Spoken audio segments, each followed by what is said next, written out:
All right, I got a delay. Hey, everybody, welcome back to the Mega Maker Show. Super excited tonight. Look at this. I got Ron Paulk and Greg Porter in the house. Can you guys believe that? That is awesome. So tonight we're going to do something kind of cool. We're going to talk about opportunity, and not just opportunity like, hey, there's an opportunity. We're going to talk about exploring opportunity. Like when it comes, is it the right opportunity for you or is it the wrong opportunity? And we're going to get some really good feedback from these guys. And I was just thinking about this right before we started the hangout tonight. If you put Greg's, Ron's, and my experience together, we have over 75 years of experience in the professional maker world, as it were. That's pretty cool. So we're going to share a lot of tips with you guys tonight. I'm super excited about it. Let's start off with Greg tonight. Greg, you've been on the show, I think, three times now, or is this your fourth time? I'm starting to lose count. I feel like Alec Baldwin on Saturday Night Live.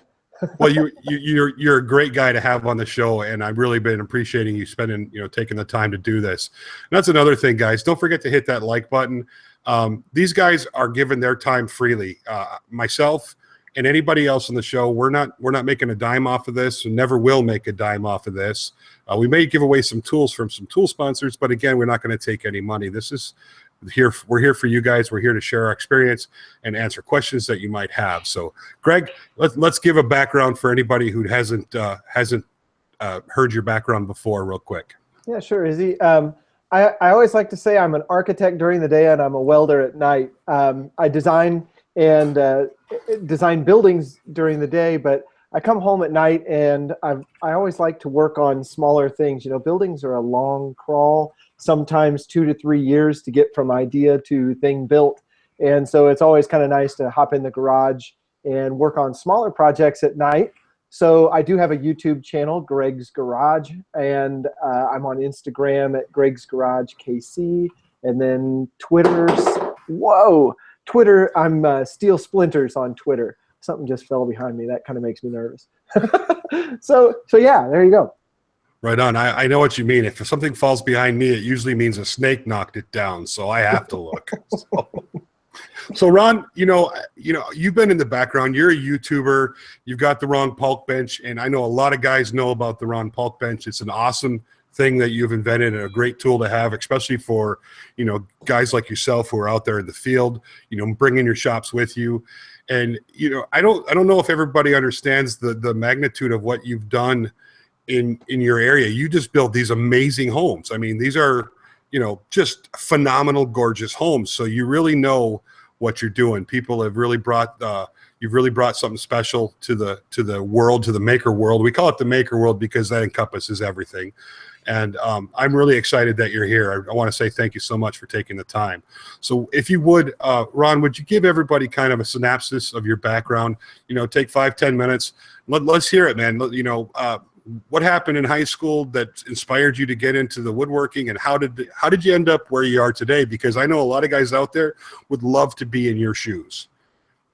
Well, it's a long story, but I'll try to capsulize it. And obviously, when you tell these stories, you sort of gloss over all of the little things that were really important when you were going through it. But I started my business when I was 30, meaning I went out, got licensed and bonded and legitimate. So that was 1990. Of course, I was a carpenter for hire. Before that, I worked for was employed by a large builder and got a lot of great experience. So that was 1990. Of course, I was a carpenter for hire. Rod, don't worry. It happens to us all. You're getting a little feedback. It's all good. Yeah, I was hearing myself, so I had to stop there.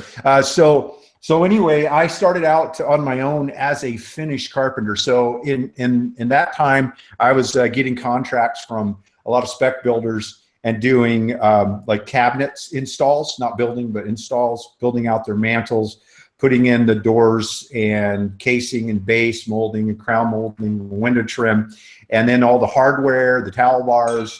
It's kind of an all-inclusive, finished pack. When I was done, the house was ready to be moved into. And so, did that and did lots and, just miles and miles of houses, solo, just going in and sometimes taking the sleeping bag, and lunch, cooler with me and spending the night at the job, doing the power naps and getting up and working through the night and just to stay on schedule. So, didn't have a pickup truck, didn't have a van. We had one family station wagon, a Ford Fairmont 4-cylinder with a 4-speed stick shift, believe it or not.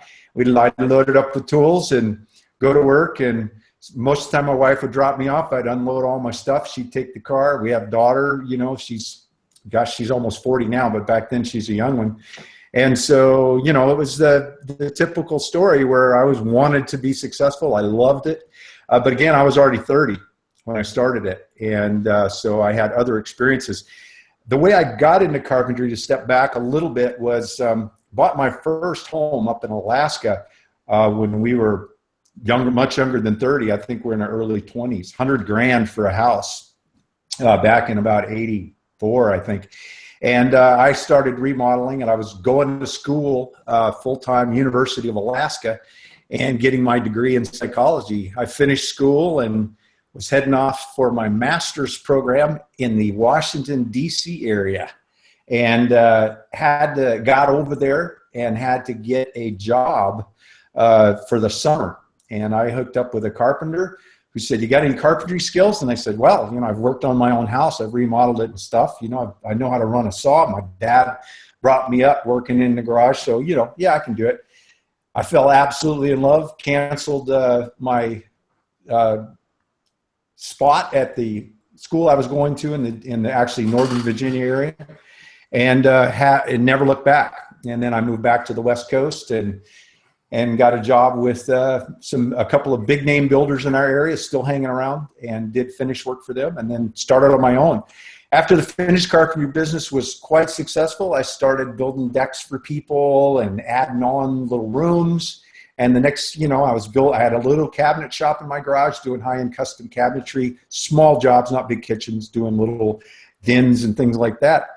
And then, it just grew from there. I started getting custom home jobs, and I treated, you want to build a 5,000-foot custom home, I didn't treat it any different than a cabinet. I figured it was just a bunch of little parts I had to put together properly and make it, it was a maker's thing. And, it just grew and grew from there. I have, as of today, I've built over 200 houses, and my wife is my partner, and she runs the back end, which is the hard part.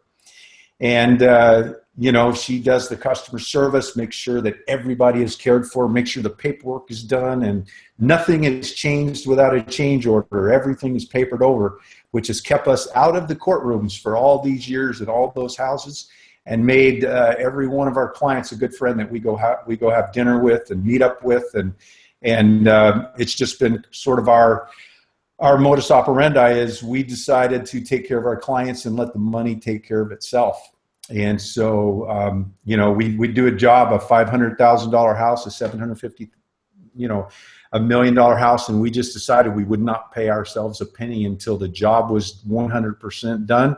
Everybody was paid, and we had a little money set aside for warranty. And then if there was anything left, we could pay ourselves. And so by doing that, it just grew the business, and we don't need to advertise. It's any client we get's a client for life. So there was a lot more to it than that, and I'm doing a lot of different things today, growing a photography business, which I'm passionate about. And so I probably have a lot of the same questions these guys that are looking at getting into the construction business. I'm asking those questions now of photographers, so I'm kind of on both sides. I probably can understand the questions that come our way. Very cool. I want to interject here real quick, and this is something I try to talk about a little bit during almost every show.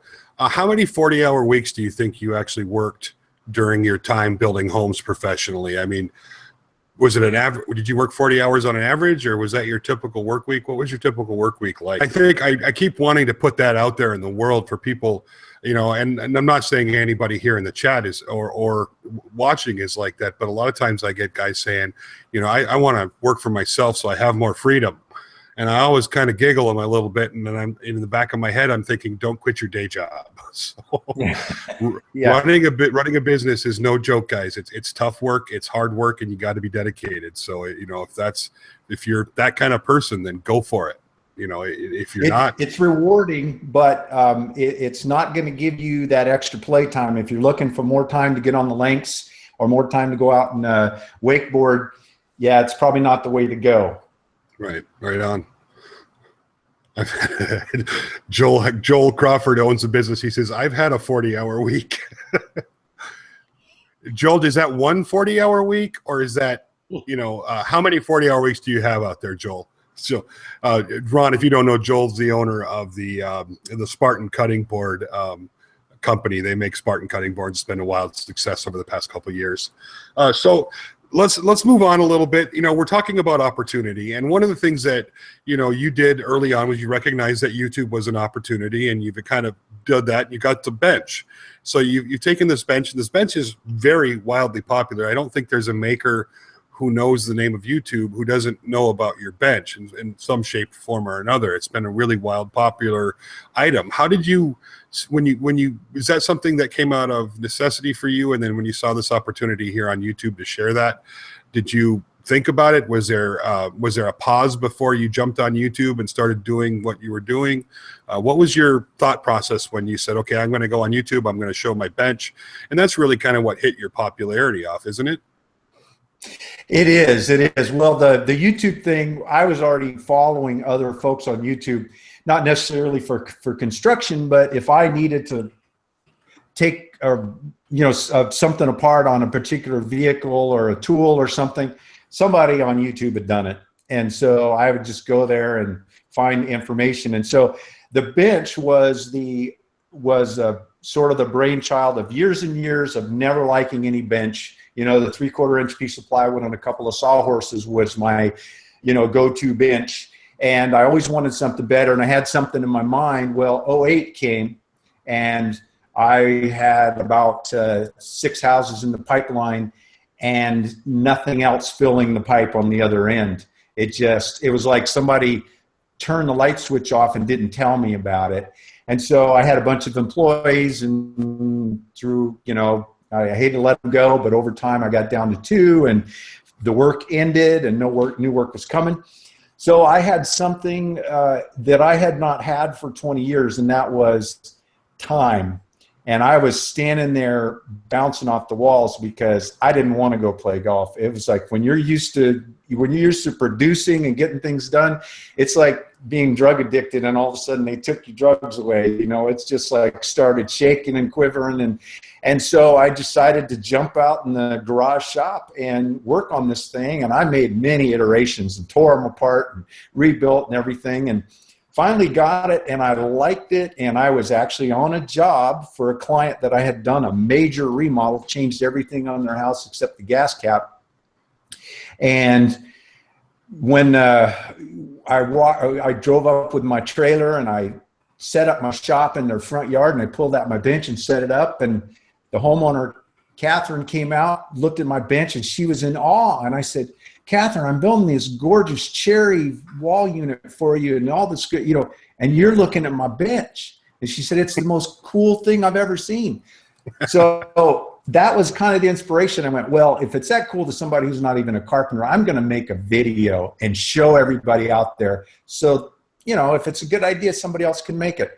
Well, that video was either a plus or a mistake, because the world came knocking on the door and said, I want plans, I want plans, I want plans. And I said, no, I don't have plans. There's a video, watch the video, build it yourself.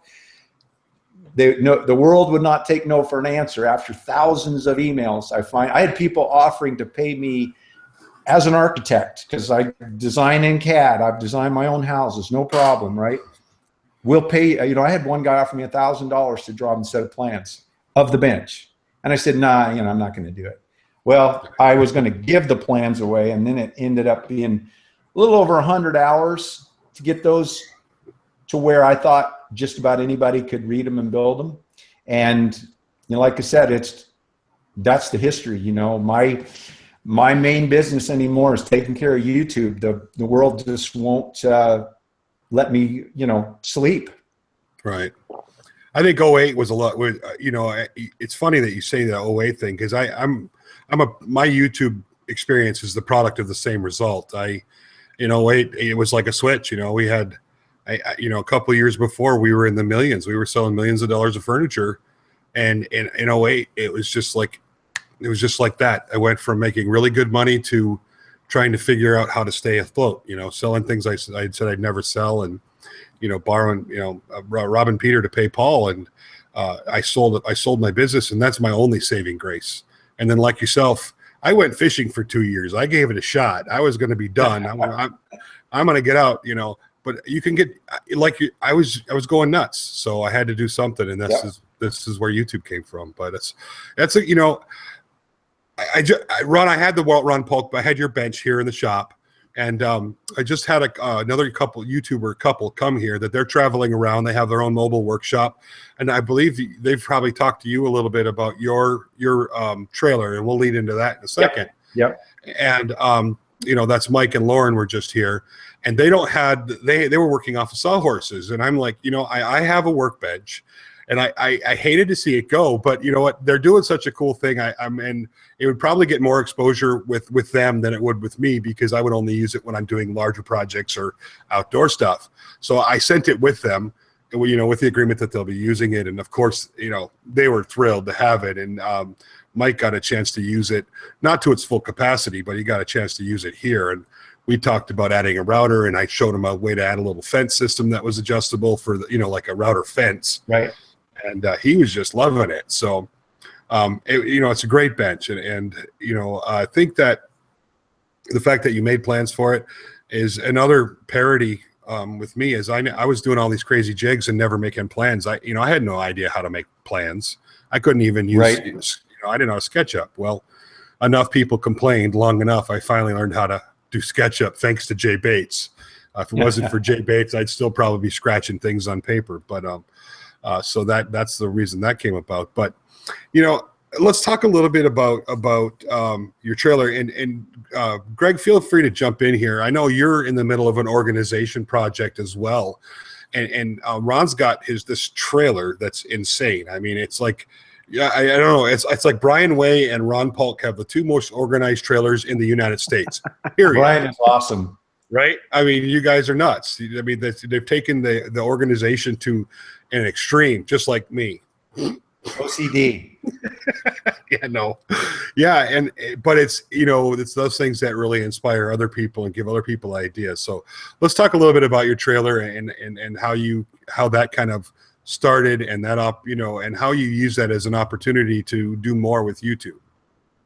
Well, the trailer was long before the bench, not that most recent trailer, which, by the way, if anybody follows me on YouTube, they know that trailer has gone away. It now lives in Canada. And that was because, again, the world was pounding at my door saying, hey, we want plans to build that trailer. We want to buy that trailer. Will you build me a trailer? And it was no, no, no. And finally, I couldn't say no, and it went away. So I am trailerless right now. But it's going to be a big YouTube project to acquire a new trailer and take it to the next level. The last one was a 14-footer, and I am going to try to be more efficient with the same amount of tools and 2 less feet. So I'm going to give a nod to my European brethren who know much better than us big, lazy Americans how to do things with less space. So that's the next challenge and big YouTube project, which is going to be a long-winded project because I have to get a trailer to begin with and then design it. But I've always had an organized system back to even when I was working out of that Ford Fairmont station wagon. I built custom toolboxes and everything was in a slot. This was long before the days when tools came with boxes. And I built boxes, they looked like suitcases, and I built them out of plywood, and I'd slide them out of the back of the station wagon and bring them into the house and open them up, and everything was organized. And so it just went from there. When I got my first van, took a bunch of plywood and built it out so that my tools were easy to see and organized. And if one wasn't in its slot, or if there was an empty slot, I knew I had to find that tool. And then I've done trucks and also box trucks, like moving van kind of trucks. And I actually have a whole YouTube series on building out a mobile shop, an actual functioning shop, table saw, miter saw, planer, operational setup in the back of an F550 with the 16-foot box. So, you know, I've just always done that, and I couldn't do the construction I do any other way. Part of it is I'm just a clean freak. You know, my houses, when I'm under construction, they're cleaned every day, and I guess it's who I am, and I'm not comfortable if I'm not organized and neat and clean. If you come into my shop and I've got a big project going and a lot of sawdust flying, you come back at the end of the day and turn the lights on, and you think no woodwork was ever done in the shop, because it's mint when I close up at night. I will admit right now that has never happened in my shop, not once.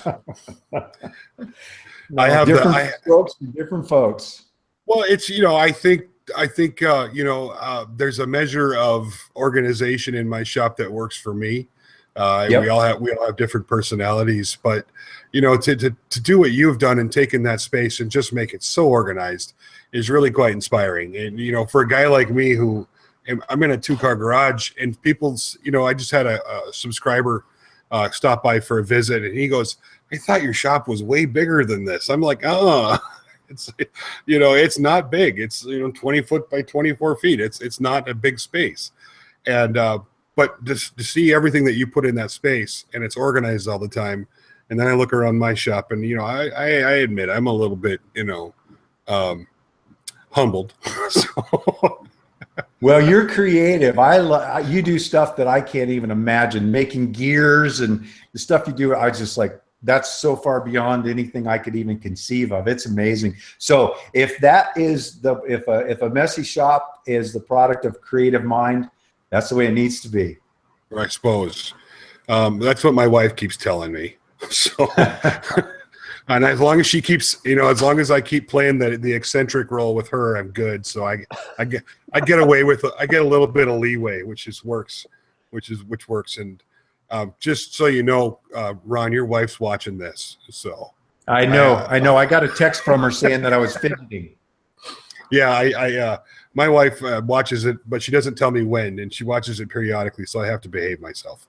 But and by the way, Greg, I'm not fidgeting. I'm at my stand-up desk, which I built on YouTube, and share those plans as well. But I'm on my pad for my feet, and I'm moving my feet around.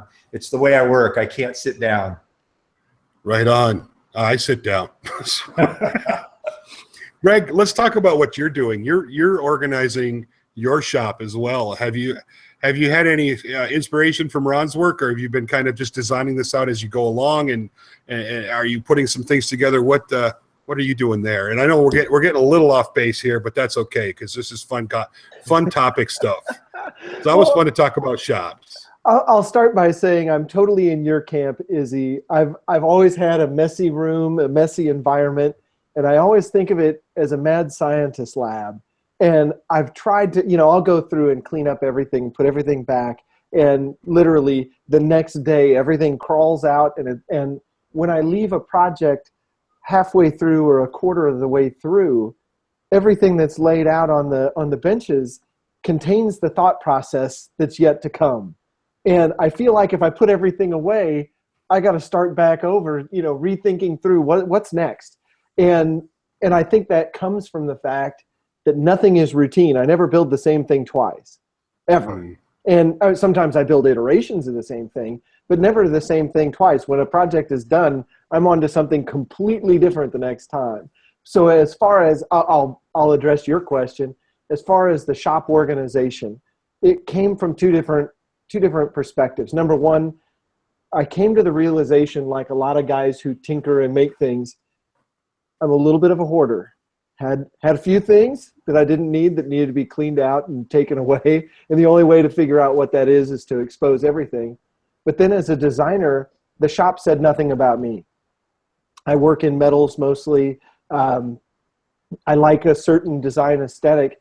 And when you walked in here, you thought, yeah, it's just some dude who put together a basic set of benches for his work. And I wanted it to be a steel set of benches. I wanted, when somebody walks into my shop, I want them to go, this guy works with metal. This is a different thing. So it kind of came from two different perspectives. I'm a lot happier now that things are getting organized. I just had Father Thomas from Monkworks, if you know him. He's on YouTube. He was over here today. We moved an axle on his trailer. We moved it back about 9 inches. And I had to apologize to him. I said, I'm still in the midst of getting things organized. So it looks like, Home Depot threw up on my benches, but it's getting there. I'm not ever going to get to the Brian Way platform of organization. That's never going to happen for me. Right. With Mike and Lauren coming last weekend, I went through that, 15 minutes of apologetic, I'm sorry you have to work in this mess. I'll do the best I can to, keep you organized and get what you need. So, but Mike was a super sport. So, so we've heard a little bit about Ron's background, a little bit about Greg's background. So you guys, that these guys have been out there in the world for a very long time now.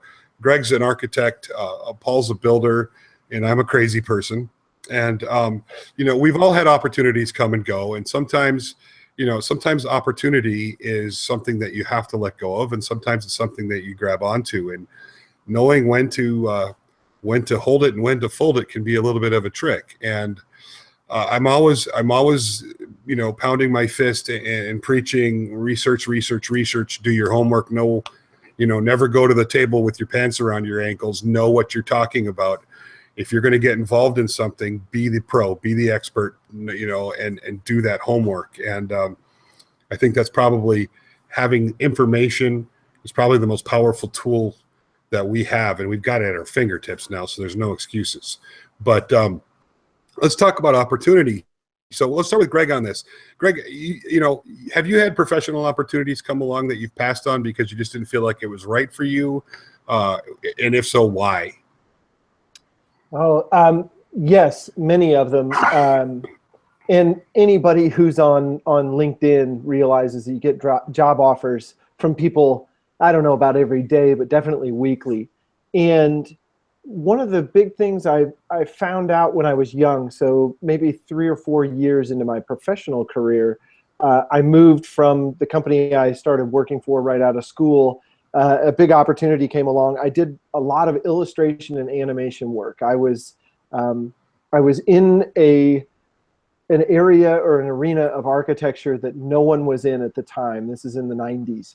And I was one of very few people. So a lot of people were knocking on my door, and I went to work for a big firm that did some really cool design work. And I showed up there and realized, and I'll try and say it in nice terms, the firm was full of jerks. and I realized that there's a lot more to a job or an opportunity than the money and the exposure that you might get. And part of that is you got to live your life, and it's got to work for you. So culture might be a word for it, and lifestyle is another one. And from then on, I began looking at everything through that lens of, who do I want to work with? What are the types of people I want to work with, rather than how much am I going to get paid and how famous am I going to get for the designs I do. And fame is a very relative term, on a very small level. But where I work now, the type of work I do is mostly education-based. And when I look at what I want to do as a person and what the projects I work on are doing for the people I work for, there's a huge tie-in to what I'm passionate about. It's education. It's why I'm on YouTube. It's why I share the things I do. I don't know it all, but what I do know, I want to share so that the next guy coming up doesn't have to learn all the lessons the hard way. So I would say, when opportunity has come knocking, I look through it with that lens of, does this make me a better person? Does this make me better at what I do? And am I going to enjoy it? And if those things don't hold water, I got to pass. And I pass on things all the time. And the same on YouTube. You get people knocking at your door, hey, will you put our product in your video or do this or do that? And sometimes you look and say, well, your company really doesn't represent what I'm about. Or X, Y, and Z, or it does, or it absolutely is exactly, I love that you're a small business, you're a family-owned company. This is exactly the kind of people I want to work with. So yeah, that's it in a nutshell. Very cool. I think that, I think for what you know, when you talk about lifestyle and you talk about what you want to do and what you want to represent, I think that's really important that hit home with people. When you're making a decision about what you want to, what that next step is, you really have to think about yourself, your family, your your dignity. Really, I mean, is this something that you think is right for you, is fair for you, is it is the right thing to do? And are you? Is that a?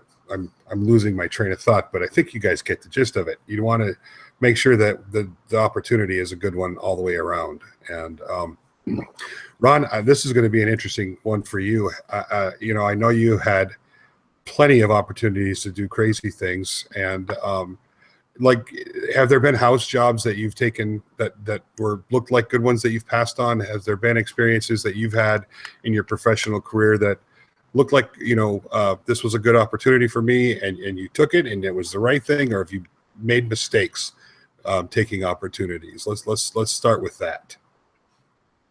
Well, when it comes to houses, I like a challenge. So I've taken on many jobs doing things that I've never done before. I built a house that was mostly steel structure on the side of a cliff, and I had never worked with steel, and I had never worked on the side of a cliff, but I loved the challenge, and it turned out great, and that was not a problem at all. The typical easy houses I tend to get bored with. I still have done many of them. But my opportunities that I pass have been on people.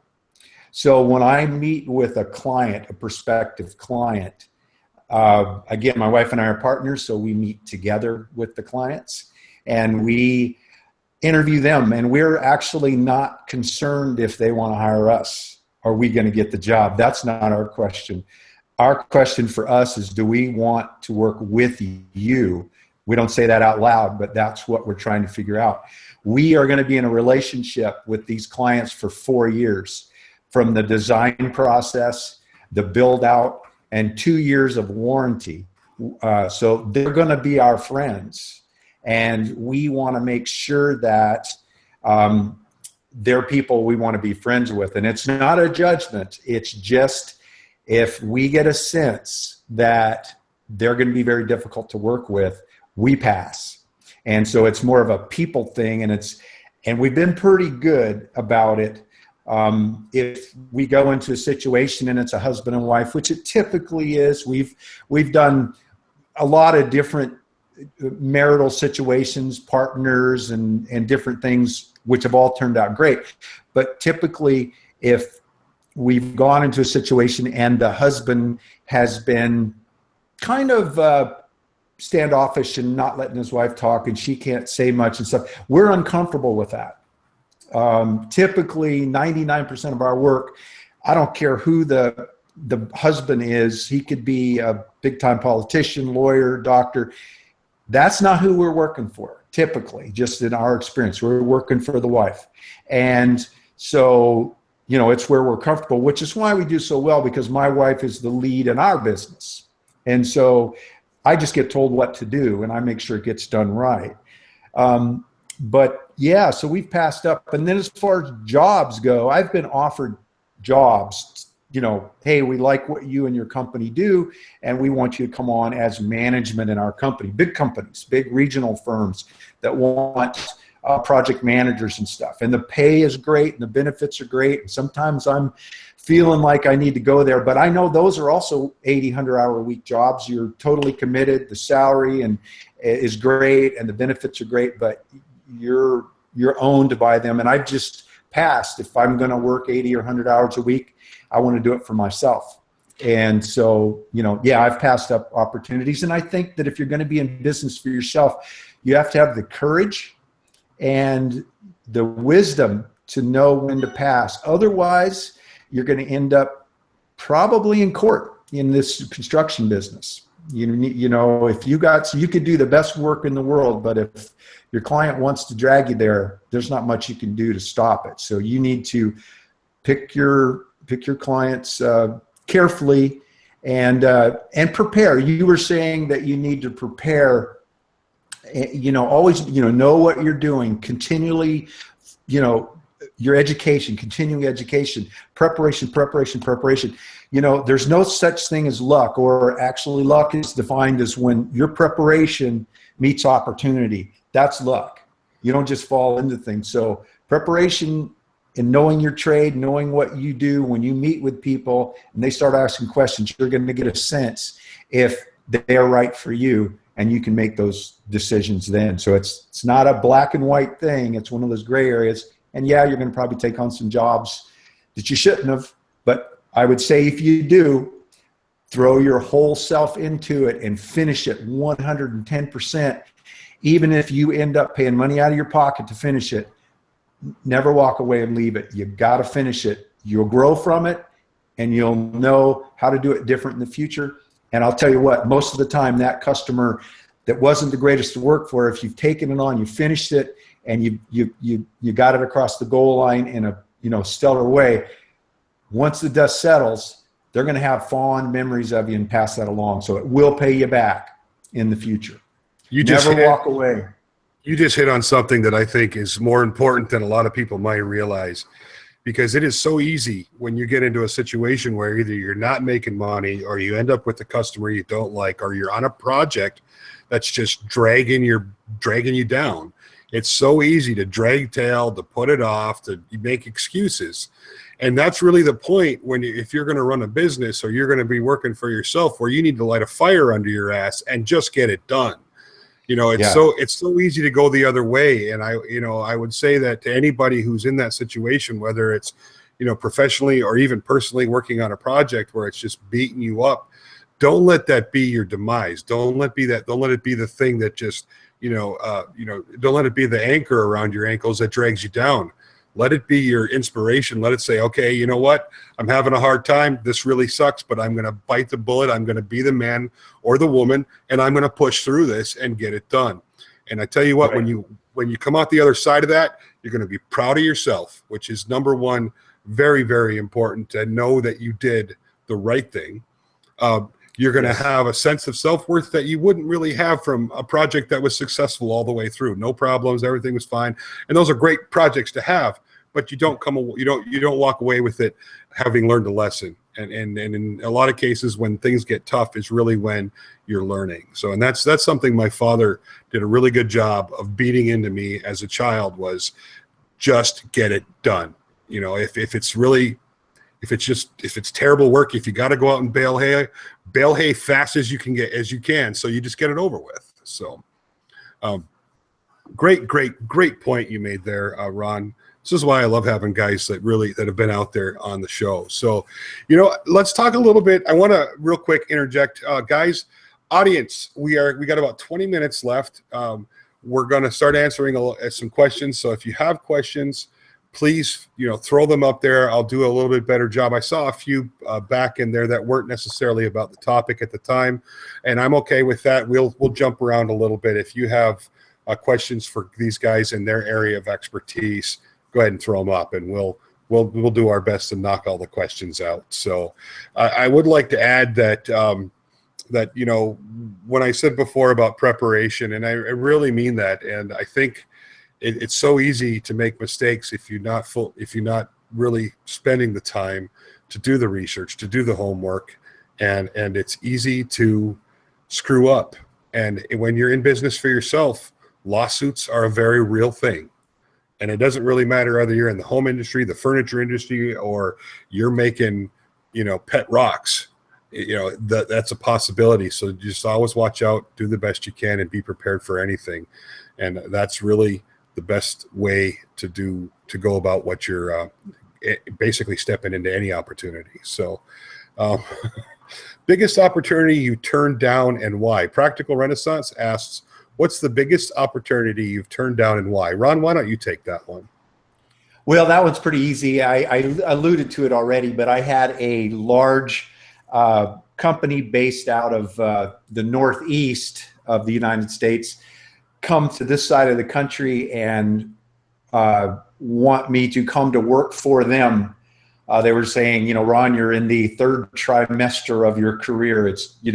And they want, it was a big job offer. And I said no. And they kept coming, and I said no, and they flew people in, different people from the corporation. It's a multi-billion-dollar privately held company, and they kept coming and taking me out to dinner, and my wife and I out to dinner, and whining and dining, and the salary kept going up, and the benefits kept going up, and we ended up turning it down. We actually did work with them through a project, but we took it on as a company, as Paulk Homes, and worked them through until they were up to speed in our area. So that was probably the biggest dollar and commitment. And had I done it, I'd probably be with them today.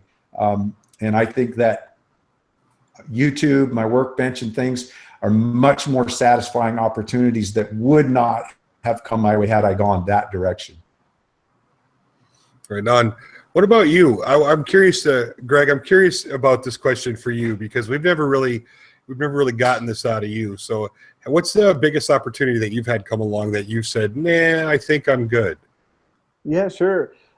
It's probably not as impressive as what we just heard there, but some of you may know where I live is the headquarters to Sprint, and once upon a time, Sprint started a cellular company called PCS, Sprint PCS. And when they were starting that up, they were looking for all kinds of young technical people. And my name came up in some circles of engineers. And I would tell you that the salary they offered was almost triple what I was making as a young architect. And the benefits were outrageous, you know, all kinds of, what do they call it? When you can buy their stocks for, you know, $5 per 100 or something like that. Trying to think what that's called, but anyway, options, things like that. You know, all my friends who did go to work there could probably retire by now because there was so much money involved, and it sounded like a great, you know, lots of travel and things that young people like. And when I went and toured their office, it was a big cube farm, and I started asking questions about, okay, you know, you want architects and you want, you know, people in our field, but what do you really want us to do? And what they wanted us to do was not creative in any way, shape, or form.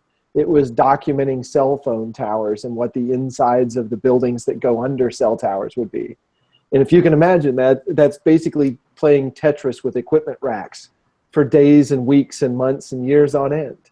And, you know, as a young man struggling to buy groceries every week, it was this big carrot out there. But I thought, you know, if you do this, you're never coming back. You're going to be there, and you're not an engineer or a Tetris guy. You're an architect. And so I passed on it. And I would say that was probably dollar-wise the biggest opportunity. But as far as advancing my skill set and creativity, it would have been the worst decision I ever made. Right on. You know, I think for me, because of my life situation is a lot different than it was, say, when I was in my 20s and, you know, perpetually broke, it seems like. Now I get the opportunity to do things for different reasons. And I take opportunities if they're fun.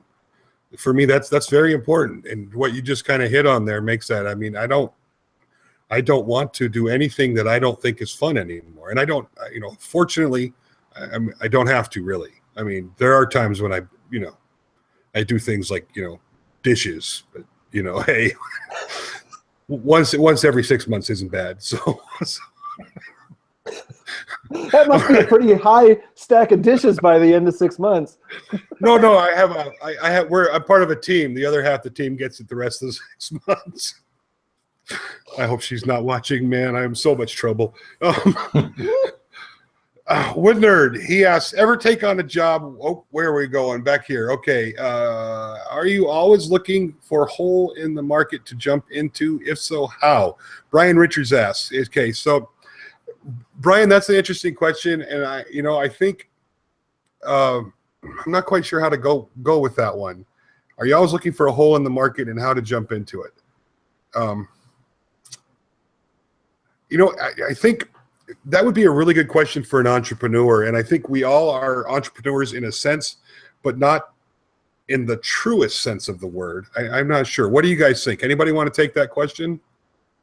Well, I think what he's saying is that is there a need to be filled? So yes, I think that at different points in my business career, I've looked around and looked for specialization within what I do. So as a builder, a home builder, I've seen where there's a bunch of contractors doing all new construction, and I can just jump in and be another one of those guys. Or I can see that there's a bunch of older homes in a part of town that people are starting to realize that might be a nice part of town to live in, and it hasn't been. And so you start to see renovation work, and there's nobody around that's doing it. So that would be a hole or an opportunity in the market. I'm not obviously out there looking at, oh, I see an opportunity to build a type of car that's not available, because that's not within my expertise. So within my expertise, yes, I think it's important that we look around for needs. If you can fill a need, then you're going to have an opportunity there. Obviously, those holes close. Typically, when the need comes up and you start to fill it, other people see you doing it and they fill in behind you. But there's always the opportunity for the first, second person that sees the opportunity. And again, that's where you're prepared. And when you're prepared and you're always preparing and you're always training, those opportunities are so obvious to you. Whereas other people come to you and say, well, how did you figure that out? And I want to do something. And it's like, if you're asking that question, like, where are the opportunities? That there's no book or magazine on where the opportunities are. You are training all the time, learning all the time, and you see those opportunities. I've got a good friend who is a multi-millionaire, and I talked to him about deals on real estate. I see this, and what is it? And we got to hurry up and do it. And he says, Ron, don't be in a hurry. He said, deals and opportunities are like buses. Another one always comes by. Yeah, and I think when you get in the practice of watching for them, it gets a lot easier to recognize when they're coming along. Yeah, so, and you don't have to jump on every one. Just the exercise of recognizing them and maybe doing a little homework, but not following through on it. That still pays off, because you learn in that. That's part of preparation. Mm-hmm. Well, there's a great Wayne Gretzky quote: skate to where the puck is going, not to where it's already been.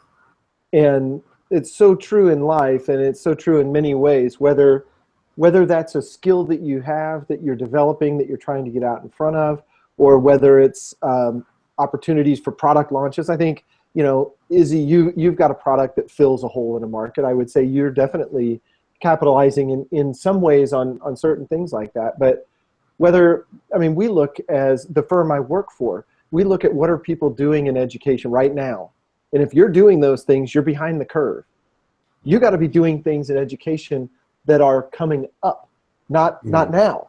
And trying to identify those things, sometimes it's like being a fortune teller a little bit. You've got to make some guesses, but you can make educated guesses and come up with a lot of those answers. But it really takes that, I don't know, I call it, brain cycles. You got to sit down and let your brain really, really cook sometimes to really think about what doesn't exist now that's going to exist in 6 months or a year or whatever it is.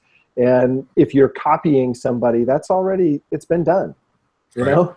And, yep. And I don't want to get too much into it, but you see a lot of creators on YouTube that copy somebody's style. And it's like, the person you're copying is probably going to change their style because, whatever it is, trends move forward. They don't stay the same. I've been seeing a lot of videos a lot lately that sound like Casey Neistat, the music and the shots, and I'm just like, oh boy. But hey, whatever works. Casey, I follow Casey. Casey retired today. He retired his vlog today. Oh, he did. I did not know that.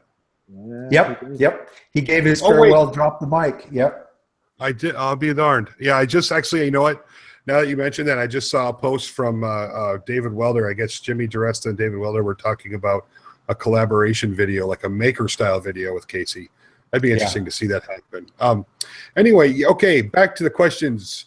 Ron, this one's from Joel Crawford, and he asks, can you talk about your adventure in photography and also Nikon or Canon? So. Sony.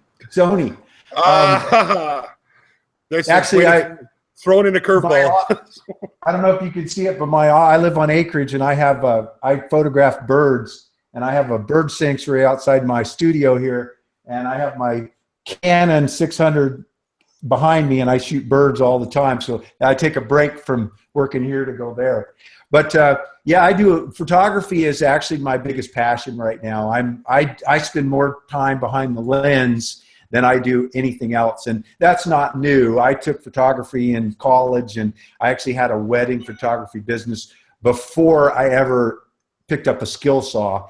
So it's always been a part of my life. We're just doing a lot of real estate photography now in marketing, and it sort of ties together.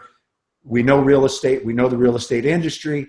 There's a big hole there for quality real estate photography, so we're filling it. And we travel a lot and take photographs of wildlife. And so, yeah, if you follow me on Google Plus or my Facebook, you won't find anything about carpentry or woodworking. That's all photography.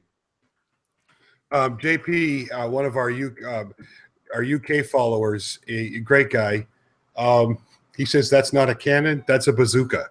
So, that thing is huge. So. Yeah. Very fun. All right. From Jeremy Von Thompson, he's a YouTuber. He's got a show that's up and coming, and I've been enjoying his work. Jeremy, you're doing a great job.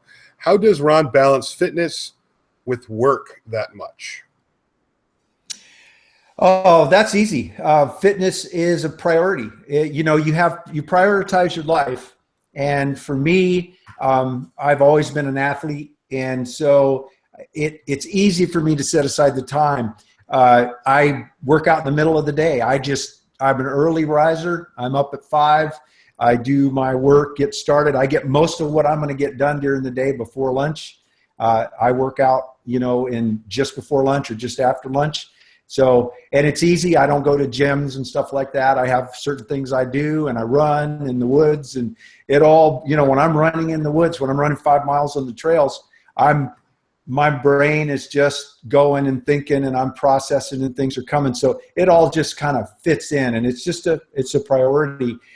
And I have one daughter, and she's 38 now. So she's grown. So I've got grandkids, and they're the joy of our lives, and we spend as much time with them as we can, but now they're teenagers. So, it's just prioritizing everything. And so fitness isn't like, oh, I'm going to make time for it. It just is. It just is part of it. Tom at Tom's Tool Room, another YouTuber and good friend of ours, asked Greg, says, hey, that would be a good question for Greg as well. So Greg, let's hear it from you, because I obviously could use a little help in that area. How do you balance fitness between your professional life and everything else?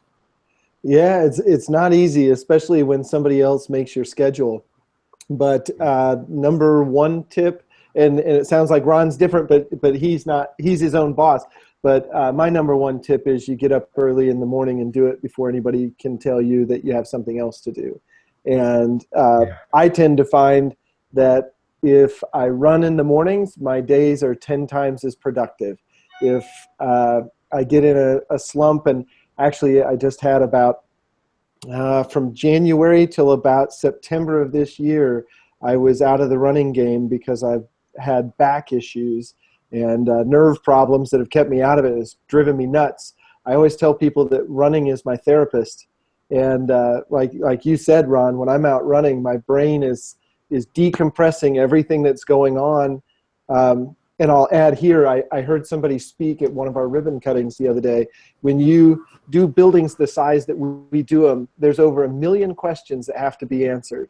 And I am the funnel for those 1 million questions. So you can only imagine what happens at night when you're trying to go to sleep. You're constantly processing. It doesn't matter if you write them down or not.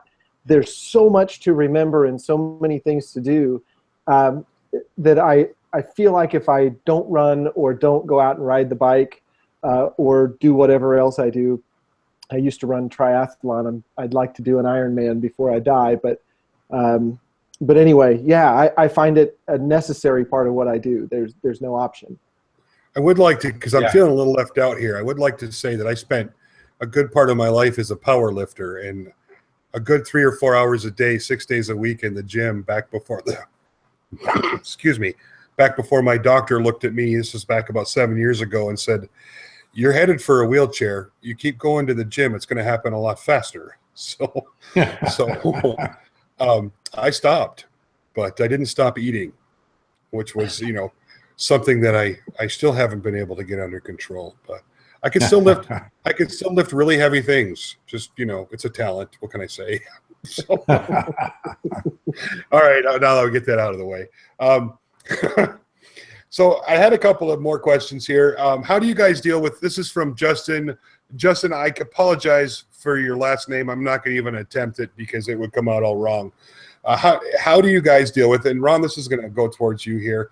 How do you deal with people who don't pay their bills? Have you ever used escrow accounts? Yeah, well, I've never had a client not pay me. So that's staying a lot when you've got 200 houses and probably, 1,000 remodels. So part of it is my wife is as organized as my shop is and my tools are. My wife is that organized in the office. Everything is papered. You start with the contract. Everything is documented. There is the materials list. There are the all of the budgets, like cabinet budgets and the allowances for things. Everything is spelled out. And then if anything changes in our contract, we make it very clear in very clear language up front. Any verbal change is not a change. It must be followed up with a change order. So if a customer comes to me and says, "Hey, we want to, change this. We want to, change the color of the paint and whatever," I can say yes all day long, but we've made it very clear to them that I'm a busy person and those things can be forgotten, that if they don't get a change order, it didn't happen. So everything is papered. And so really we also do a daily job journal. So every day I write down what happened on the job, who was there, what subs were there, what we did. And so, we've got this document. Well, the funny thing about following everything up with paper is nobody misremembers.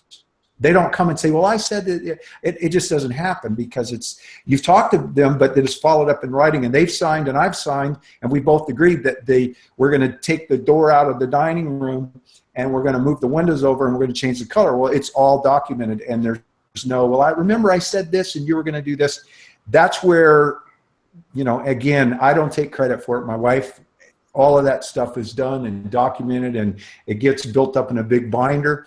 And at the end of the job, everything is accounted for. So we've always been paid. We do run jobs sometimes where we have clients that we're building very expensive homes for, and they actually put on Chris as a signer on a bank account, which they put funds in. And Chris just pays the bills every month for them. Of course, it's followed up with documentation in every bill and everything is digitized and PDF'd and given to them on a monthly basis. They may or may not go through them, but they have their summary so they can look and see what we've written checks for, and then all the backup documentation. So my wife runs the back office and all the customer service, and that's how we've always gotten paid, is just to make sure that up front you do it right.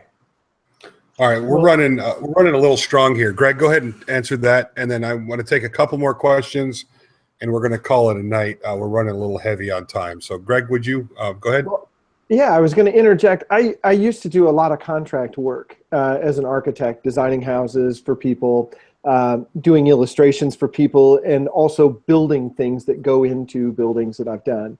And I don't know which angle that question came from, but if you're on a smaller scale, one of the things that I used to do is I used to have a retainer that was 50% of the work. That bought the materials, that got me started in terms of time. And if a client were to walk out halfway through a job, I've got half the money. So there's nothing wasted to that point. And then before you hand over the final product, you always get paid. You don't leave until you get paid. And if you're working on houses, you have the ability to put liens on and do things like that. But if you're working on furniture or something smaller, you don't deliver it until they pay you. And you make that very clear. Contracts are king. If it doesn't exist in a contract, it's not worth a darn thing. So. Right. Yeah, and that's I think that's an important thing, especially when we talked about earlier about the litigious, aspect of being in business, is just to make sure it's written down. And if it's written down, there's no question. If it's not written down and you try to take it to a judge, and they're most likely, and I'm not a legal expert, but they're just going to kind of laugh you out of court because there is no contract. It's not written down. So always take that time. I want to say, go ahead. I was going to say, I'm sorry to interrupt, but one other thing, I don't know if I was clear on this, but we either have an escrow account, which all the money for the entire job is there, or we're working with a bank. If a person is paying the bills, that we don't take on a $1 million house on the faith that they can pay the bills. They either have to put the money in escrow so that and then we pay a bank a small fee to manage that escrow as if it's a loan. So yeah, I would never take on a multi-$100,000 job on the promise that they could pay the bills. Right on. Brian Richards asks, when should you turn your hobby into an LLC? And I'll take this one real quick. Brian, when you made enough to pay taxes, like Chris just answered. By the way, your wife has just had some amazing comments and feedback over in the comment section tonight. So I want to personally thank her for that. And maybe we should have her back on the show. She's smarter than me, so she'd be a better guest. Sounds like she's got a lot to offer, so maybe that's a possibility. And I'm not sure what it is federally, but I believe it's if you make over $649 a year, you're supposed to report it. And if you're doing things like selling furniture or things that could potentially fall off the wall and hurt somebody, or you better just have an LLC. They're cheap, they're easy, just get it done. I think absolutely. I think if you go to LegalZoom.com, it's like $175 or something to write, and they'll write an LLC and send you all your paperwork. So don't wait. Do it. If you think you need one, you probably need one. With that being said, we've actually gone over tonight, and it's all Ron's fault, just because No, I know I'm long-winded. It's the first night we've gone over, so we have to blame it on you. It's not that. It's we've had a lot of great conversation tonight. I want to thank everybody in the audience for the questions and feedback. And Chris, again, thank you so much for the comments in the comment section. Definitely good information. Very, very cool. Greg, a special thank you for you showing up. I know it was really like last minute. I asked Greg yesterday, and he jumped right on. He's always been part of the team, and he really wants to be there for the community. So thank you so much for that. And Ron, what a special treat to have you on tonight. It's really nice to get to know you more.